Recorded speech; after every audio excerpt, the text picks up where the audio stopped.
কতদিনের সাইকেলে পিরিয়ড হলে সেটা নর্মাল বলে ধরেন আপনারা? পিরিয়ড সাইকেল আমরা সাধারণত বলি 28 দিনে মাস, তার সঙ্গে 2 দিন আগে বা 2 দিন পরেটাকেও নর্মাল ধরা হয়। সো যেহেতু আমাদের মাসগুলো লুনার মান্থে হয় না, কোনো মাস 30 দিন, কোনো মাস 31 দিন, ফেব্রুয়ারি মাস 28 দিন, সেই জন্য প্রতি মাসে একই ডেটে পিরিয়ড হবে সেটা তো হতে পারে না। সেই জন্যই 28 দিনের সাইকেল ধরা হয়, 2 দিন প্লাস মাইনাস হলে নর্মাল। কিন্তু চিকিৎসা আমরা তখনই করি যখন দেখা যায় কোনো সাইকেল লেন্থ 25 দিনের কম হয়ে গেছে বা 32 দিনের বেশি হয়ে গেছে, তখন আমরা তখন চিকিৎসা করি। অ্যাবনর্মাল হয়। তখন অ্যাবনর্মাল ভেবে চিকিৎসা শুরু করা হয়।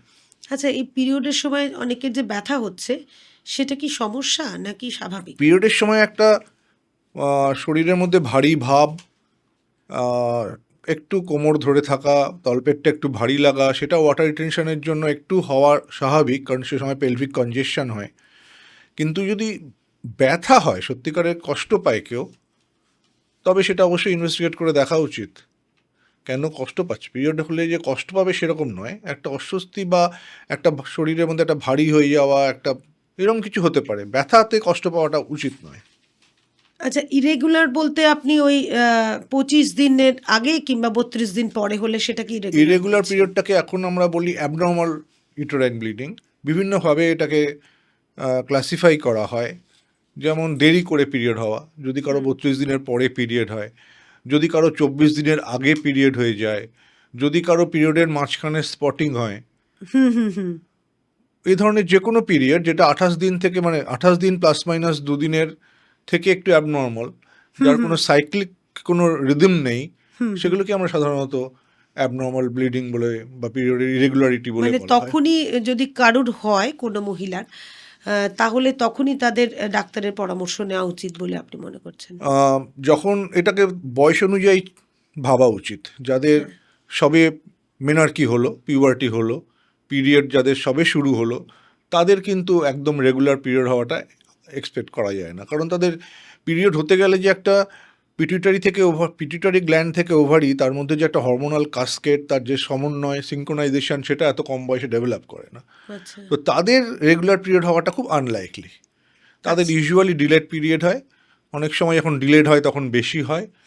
তো সেরকম কিছু একটা হলে, যে বেশি ডিলে হয়ে যাচ্ছে, 1 মাস স্কিপ করে গেল, যখন পিরিয়ড হলো তখন খুব বেশি হচ্ছে, সেক্ষেত্রে আমাদের অ্যাটেনশন দেওয়া উচিত। কিন্তু 2-4 দিন 5-7 দিনের এদিক ওদিক গন্ডগোল হলে অত বেশি চিন্তিত হওয়ার কারণ নেই। মিনিমাম বেসিক ইনভেস্টিগেশন করা যেতে পারে। মানে সেটা কতদিন অবধি এরকম রিদিমলেস হতে পারে ব্যাপারটা? বলা খুব শক্ত, কারণ অনেকের 1 মাস 2 মাস নাও হতে পারে। কিন্তু তার মানে এই নয় যে 1 মাস 2 মাস যদি হয়ে যায়, তারপরে যখন পিরিয়ড হচ্ছে তখন যদি হেভি হয়, তাহলে আমাদের একটা বার দেখেই আইডিয়া করে নেওয়া উচিত যে এরপরে কিছু করতে হবে, ওষুধ যেন ব্লিডিংটা বেশি না হয়, কারণ ব্লিডিং বেশি হলেই তার অ্যানিমিয়া হবে, ইত্যাদি ইত্যাদি সমস্যা হবে। সেটারও সম্ভাবনা থাকে। বা আজকালকার যেটা প্রবণতা দেখা গেছে, পিউবার্টি এজ গ্রুপে ওজন অনেক বেশি হয়, তো সবসময় আমরা হরমোনের জন্য ভাবছি, হয়তো ওজনটা একটা কারণ, বা থাইরয়েডের প্রবলেম থাকতে পারে, বা অন্য কিছু।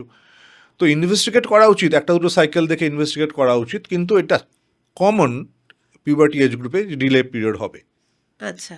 কিন্তু যদি রিপ্রোডাক্টিভ এজ গ্রুপের মধ্যে হয়, 20 বছর থেকে 35 বছর, 38 বছর, 40 বছর, তাদের যদি ইরেগুলার হয় তো অবশ্যই দেখা উচিত। 3 রকমের ইরেগুলারিটি ইউজুয়ালি হয়। একটা ডিলেডের সঙ্গে খুব কমন হচ্ছে আজকাল polycystic ovarian syndrome, delayed period, কারণ ওজন বেশি, ফ্যামিলি হিস্ট্রিতে ডায়াবেটিস, সিডেন্টারি লাইফস্টাইল, ইত্যাদি ইত্যাদি সব মিলে একটা খুব কমন হয়ে গেছে। হ্যাঁ, এটা এখন ভীষণই দেখা যাচ্ছে, ভীষণ। হ্যাঁ, আগেও ছিল হয়তো, কিন্তু এখন তো খুবই বেশি দেখা যাচ্ছে, বিকজ অফ একটা ভুলভাল ডায়েট হ্যাবিট, একদম এক্সারসাইজ না করার প্রবণতা, ওজন বেড়ে যাওয়া, আর স্ক্রিন টাইমটা খেলার টাইমটাকে নিয়ে নিয়েছে। আগে যে সময় খেলতো, এখন সে সময় স্ক্রিনে।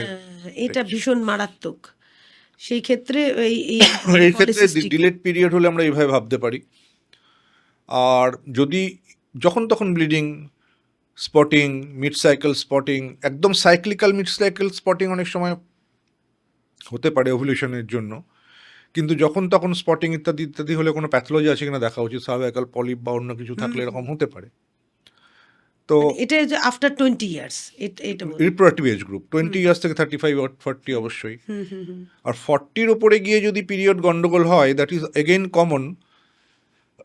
এটার কারণ হচ্ছে ওই সময় একটা শরীরে হরমোনাল চেঞ্জ হয়, পেরিমেনোপজাল এজ গ্রুপ, তখন পিরিয়ডে একটু এদিক সেদিক হয়। কিন্তু একই সঙ্গে মহিলাদের ইউট্রাসে বা সার্ভিক্সে টিউমার বা তার ইনসিডেন্স কিন্তু ওই বয়সটায় বেশি। আচ্ছা। তার মধ্যে ইউট্রাসে টিউমার তো অবশ্যই তোমার ব্লিডিংয়ের অ্যাবনর্মালিটি নিয়ে প্রেজেন্ট করে।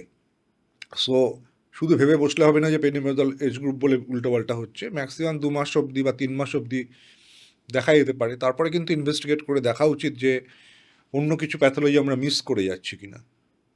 সেটা আচ্ছা, মানে 40-এর সেটা উপরে অবশ্যই। 40-এর ওপরে। কিন্তু 40 বছরের ওপরেও তো কনসিভ করে। হ্যাঁ হ্যাঁ অবশ্যই করে। 40 বছরের উপরে ন্যাচারাল কনসেপশন 40-42 অবধিও হয়, কিন্তু আজকাল 50 বছরেও কনসিভ করে আর্টিফিশিয়াল টেকনিকে। আচ্ছা। তো তার সঙ্গে এটা সম্পর্ক এটার নেই। সম্পর্ক নেই। না, তার সঙ্গে আচ্ছা। এটা সম্পর্ক নেই। সম্পর্ক যদি অ্যাবনর্মাল ব্লিডিং হয় অ্যাবভ এজ অফ 40, তাহলে তোমাকে মাথায় রাখতে হবে কোনো টিউমার মিস করে যাচ্ছে কিনা, সে যে ধরনেরই হোক না কেন। হুম যেটা আমি পিউবার্টি এজ গ্রুপে অতটা ভাববো না।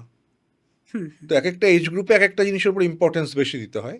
হ্যাঁ, তো মানে 40-র 20 ওপর, থেকে 40-এর মধ্যে ওটা ভাববেন 20 না। থেকে 40-এর মধ্যে ডিলেড পিরিয়ড ইত্যাদি ইত্যাদি বেশিরভাগই পলিসিস্টিক ওভারি রিলেটেড কারণেই হয়, বা সার্ভাইকাল পলিপ হতে পারে। ছোট ছোট টিউমার ইউট্রাসের ভেতরে হয়, যেটা সার্ভিক্সের থেকে বেরিয়ে ভ্যানের মধ্যে ঝরলে তার থেকে। সেক্ষেত্রে কি করা হয়? আজকাল তো হিস্ট্রোস্কোপ আছে, ক্যামেরা আছে, যেটা ইউট্রাসের ভেতরে দেখে দেখে নেওয়া যায় যে পলিপ আছে কিনা, থাকলে বের করে দেওয়া যায়, কেটে বায়োপসি করা। আচ্ছা, মানে তারপরে এটা করার পরে তখন আবার কনসিভ করতে অসুবিধা হয় না না? না না, কনসিভ করার সঙ্গে কোনো এর সম্পর্ক নেই। আচ্ছা। কনসিভ করার সঙ্গে সম্পর্ক নেই। কনসিভ করার সঙ্গে মেইনলি হরমোনাল স্ট্যাটাস, বয়স ইত্যাদি ইত্যাদি, বা মেল পার্টনারের কোনো অসুবিধা। 50-50 কারণ, মেল পার্টনারের 50, ফিমেল পার্টনারের 50। কিন্তু এই অ্যাবনর্মাল ব্লিডিংয়ের সঙ্গে কনসিভ না করার খুব যে ডাইরেক্ট রিলেশন আছে তা নয়, কিন্তু পলিসিস্টিক ওভারিতে যেমন হেল্প লাগে, কিছু মেডিসিন লাগে প্রে কনসিভ করার জন্য, ন্যাচারাল কনসেপশন একটু কম হয়।